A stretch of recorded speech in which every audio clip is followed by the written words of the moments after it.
semua.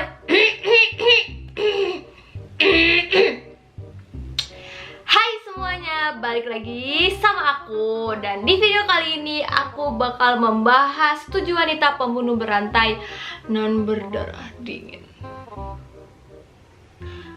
Jangan ada yang di skip, langsung aja ke videonya. Amelia Elizabeth Dyer, atau yang biasa dikenal Amelia Dyer atau Angel Maker.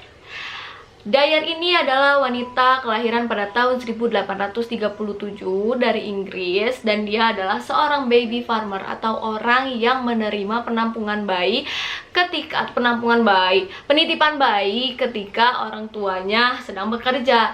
Nah, aksi pembunuhannya ini berawal ketika Dyer menerima penampungan wanita hamil di luar nikah, dan nanti si wanita hamil ini dia meminta Dyer untuk membunuh bayinya ketika sudah keluar bayinya, dan Dyer membunuh bayinya itu dengan cara memakai opium. Jadi nanti si bayinya ini dia meninggal secara perlahan-lahan.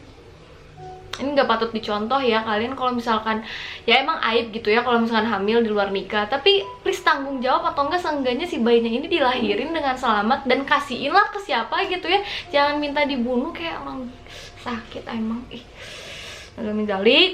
Nah abis gitu akhirnya dia ini, si Dyer ini dipenjara selama 6 bulan, ketahuan kan sama polisi, tapi dengan alasan lalai dalam merawat bayi. Akhirnya dia dipenjara 6 bulan, dan di penjara dia merencanakan sesuatu yang lebih sinting lagi, yaitu dia menerima penampungan anak untuk diadopsi. Jadi kayak ya udah sini, aku mau ngadopsi anak, sini cina kalian orang tuanya nggak mau kan punya anak, sini aja anaknya buat aku. Jadi kayak gitu.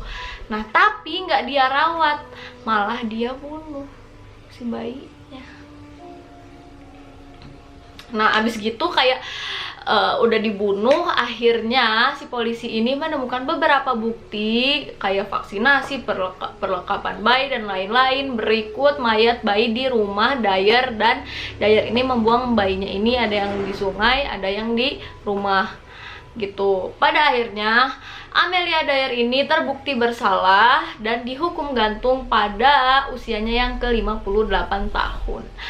Disinyalir si Amelia Dyer ini melakukan pembunuhan terhadap bayi-bayi tersebut karena dia berpikir kayak daripada si bayinya ini hidup tersiksa, nggak dipengenin sama orang tua, mendingan dia meninggal aja gitu. Kayak kurang tepat bos, ini bisnisnya bos, gila.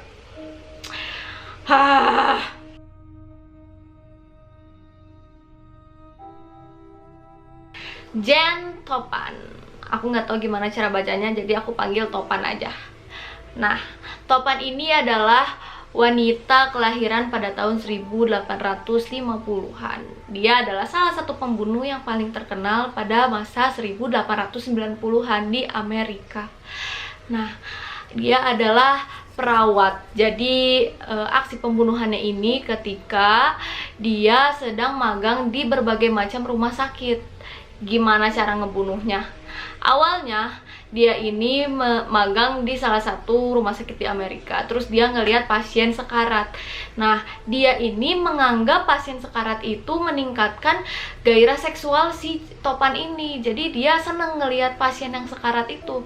Akhirnya dia di rumah sakit yang pertama dia magang ini, dia melakukan eksperimen dengan mencampurkan ortopin dengan morfin. Jadi disuntikin ke pasiennya sampai si pasiennya ini sekarat. Terus kayak si Topan ini ngeliatin sambil ketawa-ketawa gitu karena senang.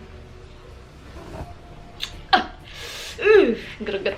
Abis gitu ya, banyak banget pasien di rumah sakit tersebut yang meninggal gak jelas, tapi nggak ada yang curiga sama si Topan karena si Topan ini adalah orangnya baik, ramah, semangat. Jadi kayak dia auranya bagus gitu, jadi gak ada yang curiga sama si Topan ini. Nah abis gitu udah lah ya, di rumah sakit A dia juntikin ke korban-korbannya, lalu dia pindah lagi ke rumah sakit B, terus dia melakukan hal yang sama, terus ke rumah sakit C dia melakukan hal yang sama. Dia pernah ketangkap tapi dengan tuduhan dia mencuri cincin dan berlian pasien, bukan karena pembunuhan. Beneran gak ada yang curiga. Abis gitu, akhirnya setelah berapa lama dia magang di rumah sakit, tapi dia nggak pernah punya lisensi, dia menjadi perawat keluarga, perawat pribadi keluarga di Davis Family. Nah, lama-kelamaan Davis Family ini tiba-tiba meninggal semua anggota keluarganya, dan terbukti bahwa Topan ini yang membunuh Davis Family. Dari situlah pembunuhannya ini terungkap sama polisi. Jadi si Topan ini dia bilang, aku cuman ini doang, ngebunuh Davis Family doang. Tapi setelah diselidiki ternyata dia membunuh ratusan pasien di berbagai macam rumah sakit di Amerika. Dan pada akhirnya dia nggak dipenjara, tapi dia terbukti kalau dia sakit jiwa. Jadi dia menghabiskan hidupnya di rumah sakit jiwa. Haha, kasihan loh. Tapi mendingan yang kayak gini dihukum mati nggak sih? Tapi kalau sakit jiwa kan gimana ya? Bisa sembuh nggak sih? Kalau psikopat kan kayak serem juga kalau misalkan dia dinyatakan sembuh dari rumah sakit jiwa, taunya pas keluar rumah sakit jiwa dia kembali lagi, gimana gitu.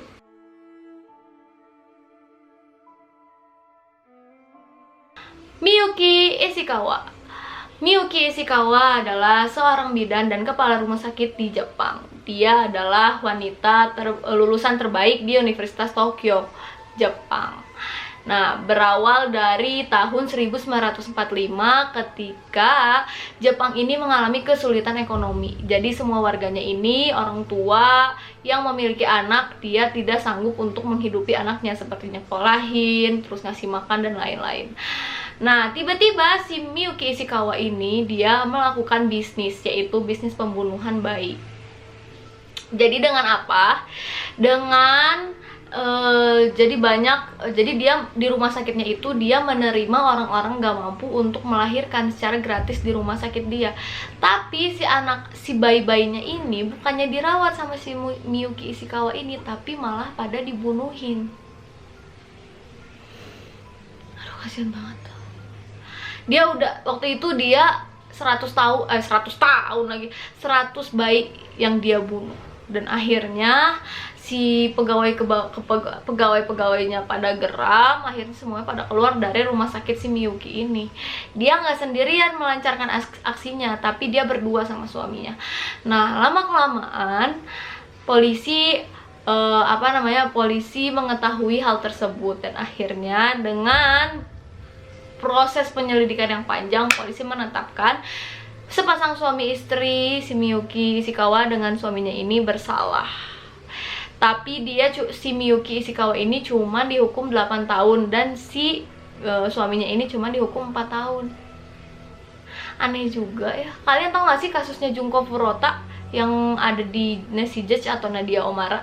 Si pelakunya juga itu dihukum penjaranya cuma sebentar gitu, yang menurut aku sih harusnya dihukum mati.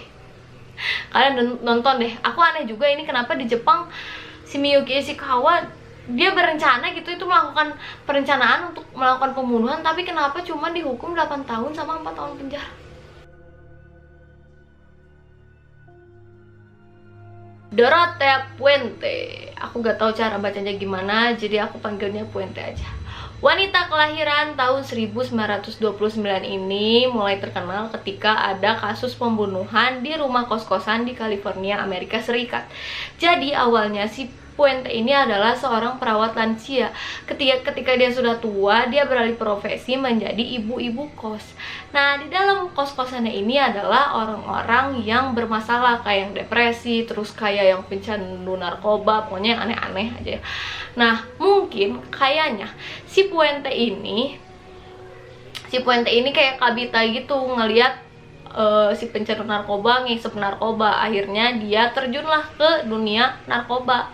Dengan segala cara dia melakukan hal-hal yang melanggar hukum untuk mendapatkan uang untuk membeli narkoba, yang berujung pada pembunuhan kepada orang-orang penghuni kosan.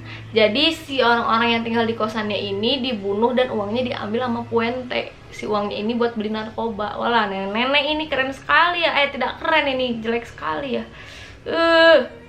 Dan nenek-nenek masih aja narkoba.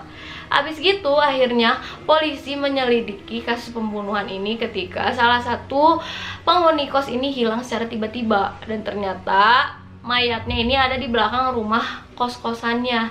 Nggak cuma satu dia bunuh, tapi ada 7 orang yang dia bunuh. Yang ditemukan di situ tuh ada 7 orang. Sebenarnya yang dia bunuh ada 9, cuman yang 7 orang ini dia sumputin di rumah kos-kosannya ini. Pada akhirnya pengadilan menjatuhkan hukuman kepada Puente ini seumur hidup, dan pada tahun 2011 dia meninggal di penjara. Ada Aileen Wuornos. Aileen Wuornos adalah wanita kelahiran tahun 1956 di Amerika Serikat.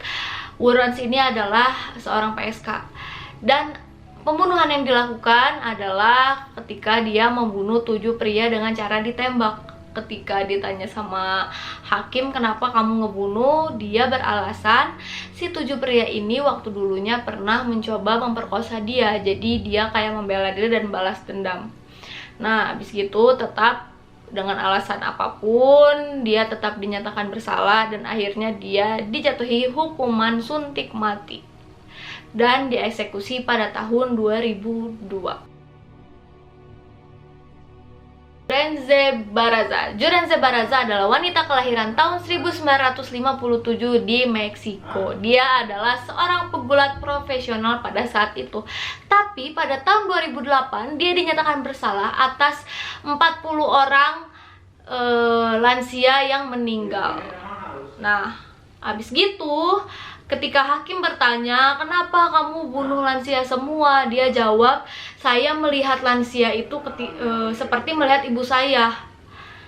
Kenapa emang ibu kamu?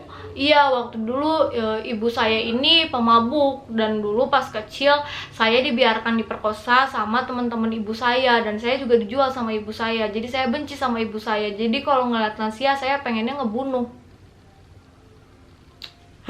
Aneh-aneh aja orang.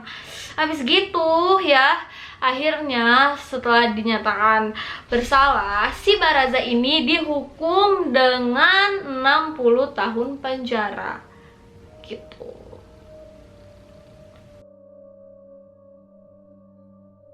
Leonarda Cianciulli adalah wanita kelahiran tahun 1894 di Italia. Jadi pembunuhan yang dia lakukan adalah ketika wanita datang ke rumahnya, lalu dia bawa masuk, dan si wanita ini disuguhi minuman yang udah dicampurin obat tidur.